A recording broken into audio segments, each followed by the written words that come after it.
Tom, tom. Bă, prostule, ce-ai? Că mi-ai pierdut fratele meu. Asta e melodie de nuntă, nu este de melodie de mormântare. Te căsătorești? Pe naibă. Mă rog, bine v-am regăsit la un nou serial din doar pentru că mă simt prost și rău. Tu te simți așa cum ești. Da, minunat. Dar, totuși, bine ați venit la un nou serial din Pești din ziua de astăzi vorbitori, de nume Mic, Deon și Singur.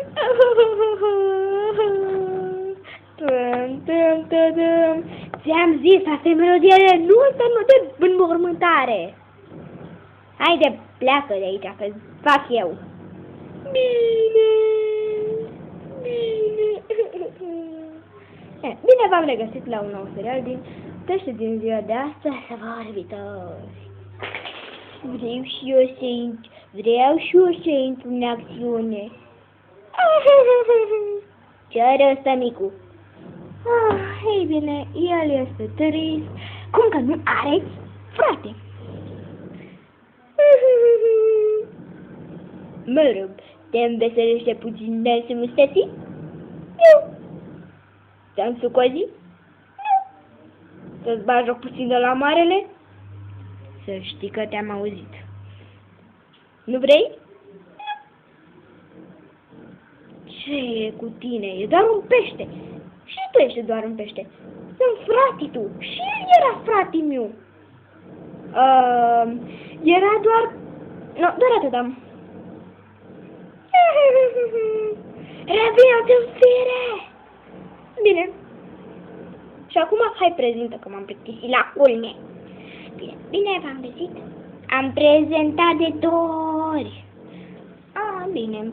Vreau să vă spunem că de data aceasta ni s-a adăugat ceva distracție în plus.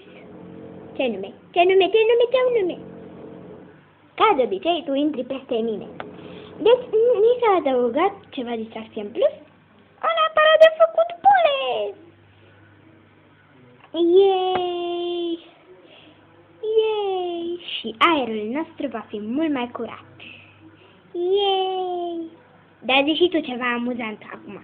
Că asta a fost înmormântare și nuntă și nici nu știu ce a fost. Mă rog, dar asta nu știu dacă va ajunge pe YouTube. Mă întreb ce s-a întâmplat cu el. A murit singur sau l-a mâncat cineva? Le-am mâncat eu. Tu vorbești serios?